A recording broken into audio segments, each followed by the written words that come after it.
नमस्कार, मी डॉक्टर निलेश साबळे.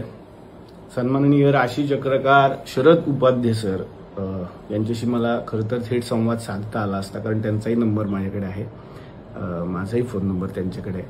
परंतु काल सोशल मीडियामधूनच त्यांना व्यक्त व्हायचं होतं. त्यामुळे जरी मी सोशल मीडिया फार वापरत नसलो तरी सुद्धा जो काही आहे थोडाफार आहे तो आज वापरण्याची वेळ आली.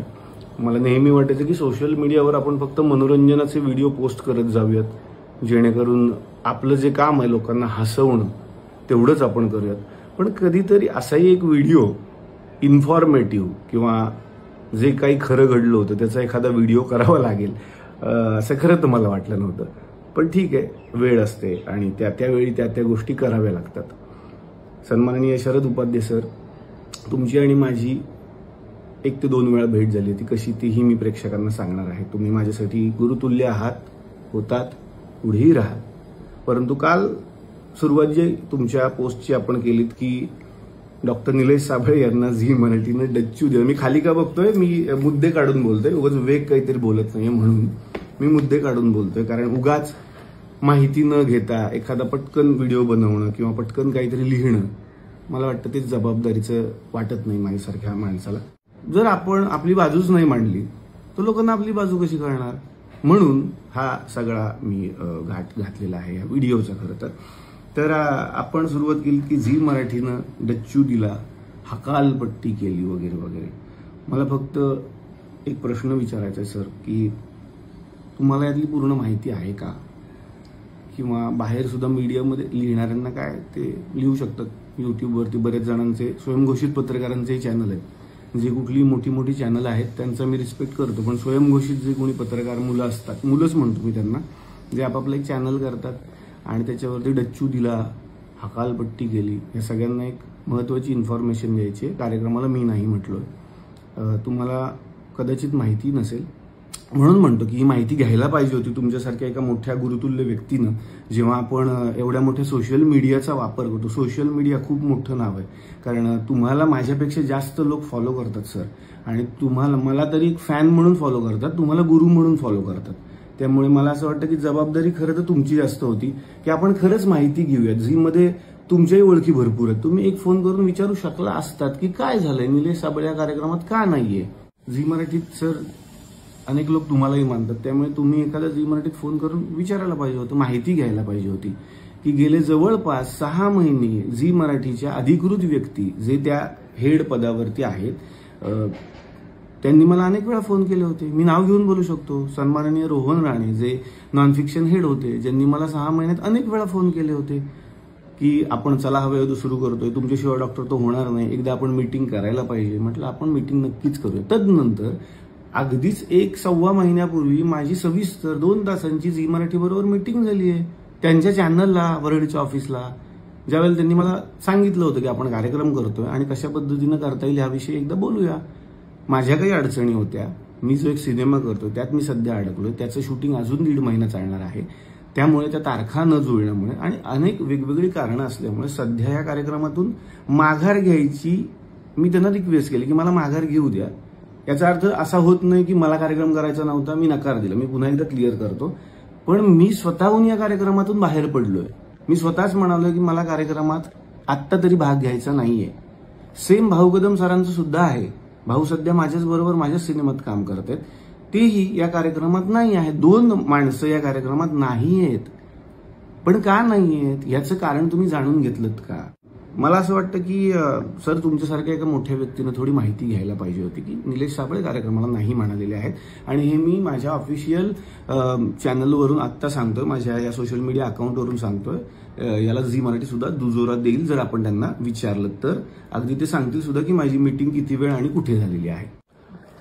मला त्यानंतर बोलायचंय, तुम्ही जे म्हणालात की निलेश साबळे यांच्या सेटवरती माझा अपमान झाला किंवा थेट आता तो मीच केलाय असं तुमचं म्हणणं आहे, म्हणून मला ते जरा सगळ्यांच्या समोर मांडायचं होतं की 2014 ते 2015च्या मध्ये हा एपिसोड शूट झालेला आहे, जेव्हा कार्यक्रम नवा होता.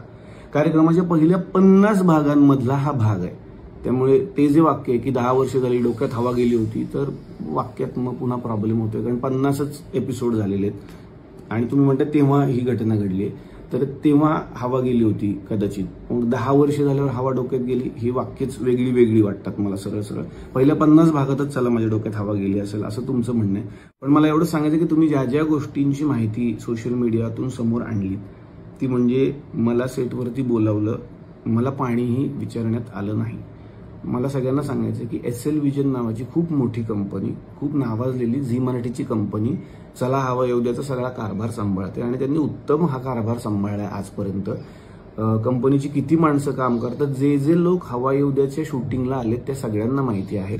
चॅनलची माणसं आलेल्या कलाकारांना रिसीव्ह करण्यापासून त्यांच्या मेकअप रूम पर्यंत नेण्याचं कामही करत असतात. क्लासिक स्टुडिओ जो मीरा रोडला आहे त्या क्लासिक स्टुडिओला याचं चित्रीकरण झालं आणि क्लासिक स्टुडिओची सगळ्यात मोठी रूम ही शरद उपाध्ये सरांना देण्यात आलेली होती, जी AC रूम होती. मला जितकं माहिती आणि जितके कलाकार हवा येऊ देत आलेले आहेत त्या सगळ्यांना हे माहिती असावं की प्रत्येक मेकअप रूममध्ये ऑलरेडी पाण्याच्या बाटल्या ठेवलेल्या असतात. कारण आदल्या दिवशी त्याची रिहर्सल होते, म्हणजे आदल्या दिवशी त्याची मीटिंग होते की कोणाच्या रूममध्ये काय काय गोष्टी असायला पाहिजेत आणि त्या असायलाच पाहिजेत अशी ती स्ट्रिक्ट वॉर्निंग असते.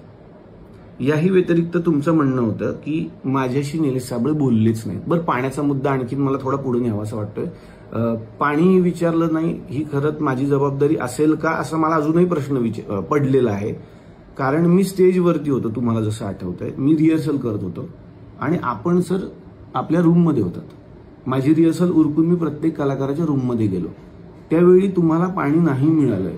ह्याला मी जबाबदार आहे का मला अजून कळत नाही. मी ब्लँक आहे गेले 3-4 तास की मी जर स्टेजवर आहे आणि सरांना खाली पाणी नाही मिळालंय, ज्याचा निर्माता मी नाहीच आहे, त्या शोचा ज्याचा शोचा निर्माताच मी नाहीये. बरं, त्या निर्मिती संस्थेला मी दोष देतोय का तर नाही, त्यांची कामाची पद्धतही मी तुम्हाला सांगितली. तरीही पाणी न देणं हा अपमान मी कसा केला मला माहिती नाही. त्यानंतर दुसरा एक मुद्दा आहे, तुम्ही म्हणताय की स्टेजवरती जाताना निलेश साबळेंनी मला स्माईलही नाही दिली. हे एक वाक्य आपण धरूयात आणि दुसरं वाक्य तुम्ही बोलताय की सगळ्या कलाकारांच्या रूममध्ये निलेश साबळे जात होते, त्यांच्याशी ते गप्पा मारत होते आणि शेवटी 4 वाजता माझ्याकडे आले. 4 वाजता मी तुमच्याकडे आलोय तुमच्या म्हणण्याप्रमाणे, म्हणजे तुमचा माझा काहीतरी तुमच्या रूममध्ये संवाद झालाय. जेवढं मला आठवतं, आणि हे काही उगाच मोठेपणा म्हणून मी सांगत नाही, अनेक कलाकारांना माहिती आहे माझ्यापेक्षा जेवढे लोक मोठे असतात त्या सगळ्यांच्या पाया पडूनच मी त्या रूममध्ये एंट्री करतो. अनेक मोठमोठी मंडळी आहेत, मी पाया पडल्याशिवाय त्यांच्या रूममध्ये जात नाही. तसंच तुमच्याही बद्दल झालं, ज्याला साक्षीदार वैजयंती आपटे मॅडम आहेत आणि केशव पेडणेकर हे जेव्हा चॅनलकडून हा शो सांभाळायचे ते सुद्धा याला साक्षीदार आहेत. आम्ही तुमच्या रूममध्ये आलो, मी तुमच्या पाया पडलो, तुम्ही मला आशीर्वाद दिलेत, तुम्ही माझं खूप कौतुकही केलं, मला सांगितलं की कार्यक्रम अजून पुढे चालू देत. मग आपण संवाद साधला की आज अशा अशा पद्धतीनं हा एपिसोड होणार आहे, ही प्रहसनं आम्ही तुमच्यासमोर सादर करणार आहोत, अशा आपण गप्पा करणार आहोत. आता हा झाला एक मुद्दा 4 वाजताचा. तदनंतर मी स्टेजवरती गेलोय आणि आपण सगळे स्टेजवरती जातो नॉर्मलीच, आधी ठरतं काय काय करणार. जर मी स्टेजवरती गेलो, आता स्टेजवरती जाताना मी कुठली स्माईल देणं अपेक्षित आहे मला अजूनही कळलेलंच नाही, जर आपला संवाद ऑलरेडी झालाय सर. याच्याही पेक्षा वेगळी गोष्ट, आदल्याच दिवशी तुमचा माझा आणि केशव पेडणेकर यांचा एक कॉल झाला होता सर. आदल्याच दिवशी रिहर्सल होती आमची, तुम्हाला आठवत असेल, संध्याकाळी 5 ते 6च्या मध्ये अर्ध्या तासाचा कॉल येतो, ज्याच्यामध्ये तुम्ही म्हणालात की मला जरा कलाकारांचे स्वभाव जाणून घ्यायचे आणि मी कलाकारांच्या राशी सांगणार आहे, त्याविषयी मी असं बोलणार आहे, तुम्हाला काही ऍड ऑन करायचंय का साबळे, तुम्ही मला एखादी गंमत सांगू शकता स्टेजवरती. हा एक खूप हसत खेळत आपला संवाद झाला होता, ज्यात तुम्ही काही मला जोक्स पण सांगितले होते. मी पण सांगितलं की भाऊ कदम यांच्याविषयी तुम्ही जरा गंमत करा, अमुक कलाकाराविषयी ही गंमत तुम्ही सांगू शकता. हा एक हसत खेळत संवाद आदल्या दिवशी 1 तासाचा झालाय की आपला, म्हणजे आपली अजिबातच ओळख नव्हती असंही नव्हतं आणि खरंच झालाय हा संवाद, तुम्हाला आठवतही असेल. तदनंतर तुम्ही म्हणताय की माझ्या रूममध्ये आलेच नाहीत, शेवटी 4 वाजता आलेत, इतर कलाकारांच्या रूममध्ये गप्पा मारत बसले होते. तर इतर कलाकार त्यांच्याबरोबर कोण होते हेही मला सोशल मीडियात सांगायचंय. इतर कलाकार म्हणजे त्या एपिसोडमध्ये होते मंगलगाणी दंगलगाणी मेरी आवाज सुनो, आवाज की दुनिया याचे संस्थापक आणि खूप मोठे व्यक्तिमत्व अशोक खांडे सर, आणि दुसऱ्या रूममध्ये होते बोलक्या बाहुलीकार रामदास पाध्ये सर. मी यांच्या रूममध्ये गेलो होतो आणि मी गप्पा नव्हतो मारत, कारण साधारणपणे त्यांचं वय आणि माझं वय याच्यात खूप फरक आहे. पण रामदास पाध्ये सर आजच्या या कार्यक्रमात काय काय सादरीकरण करणार आहेत हे मला ते सांगत होते. त्यांनी परदेशातून काही नवीन बाहुले आणलेले आहेत, त्याविषयी ते मला माहिती देत होते, जी की घेणं मला गरजेचं आहे, कारण आपला संवाद आदल्या दिवशी झालाय, तुम्ही काय काय सादर करणार आहात. रामदास पाध्ये सर त्याच दिवशी आल्या कारणानं आणि त्यांच्याशी आदल्या दिवशी माझा संवाद झालेला नाहीये, ते मला सांगत होते की दिग्दर्शक म्हणून हे तुला पटतंय का बघ, की आणखीन यात ते ऍड ऑन करूयात. सेम अशोक खंडे सरांनी त्यांचा एक मोठा ताफा आणलेला होता, जे की गाणार होते, नृत्य करणार होते आणि ते रात्री शूटिंग वेगळं होणार होतं आपल्या गप्पांनंतर. तर ते सांगत होते कुठली कुठली गाणी आपण यामध्ये घेऊ शकतो, कुठल्या कुठल्या गोष्टी आपण सादर करू शकतो. साधारणपणे सर, जेव्हा दिग्दर्शकीय धुरा सांभाळायची असते, प्रत्येकाला माझ्या पद्धतीनं वेळ देणं जेवढा शक्य होता, गरजेचा होता, तेवढा मी आतापर्यंत हवाईउद्योग दिलेला आहे. त्यानंतर एक महत्वाचा मुद्दा तुम्ही लिहिलाय की कार्यक्रमात 15 मिनिटातच भराभर माझं काम उरकण्यात आलं. तर तसं होत नाही सर, हे सगळ्यांना माहिती आहे. कार्यक्रमात रोल जो टाइम असतो आमचा, तो कमीत कमी 2-2.5 तासांचा असतो. प्रेक्षकांच्या समोर एपिसोड 45 मिनिटांचा जातो, पण त्याच्यासाठी रोल 2 तास होतो हा कार्यक्रम. आणि अगदीच हे सिद्धच करायचं झालं तर झी मराठीशी तुम्ही संवाद साधू शकता की त्या दिवशी कार्यक्रम किती वेळ रोल झाला होता. 2 तास हा रोल होतो. आणि जे लोक कार्यक्रमात आलेले आहेत त्या सगळ्यांना माहिती, प्रेक्षक म्हणून जे लोक आले त्यांनाही माहिती आहे की कार्यक्रम किती वेळ रोल होतो. सर, प्रत्येक कलाकाराला आपापला मुद्दा मांडण्यासाठी आणि आपली कला सादर करण्यासाठी भरपूर वेळ कार्यक्रमात दिला जातो. त्यानंतरचा तुमचा असा मुद्दा आहे की तरी गप्पा जेव्हा सुरू झाल्या, इतरच कलाकार जास्त बोलत होते, मला बोलायला मिळालं नाही. समजा इतर कलाकार कोण आहेत पुन्हा बघूयात. सन्माननीय अशोक खंडे सर, सन्माननीय रामदास पाध्ये सर. जेव्हा मी एखाद्या गुरुतुल्य व्यक्तीला प्रश्न विचारतो तेव्हा त्यांनी काय उत्तर द्यायची हे मी नाही ठरवू शकत सर.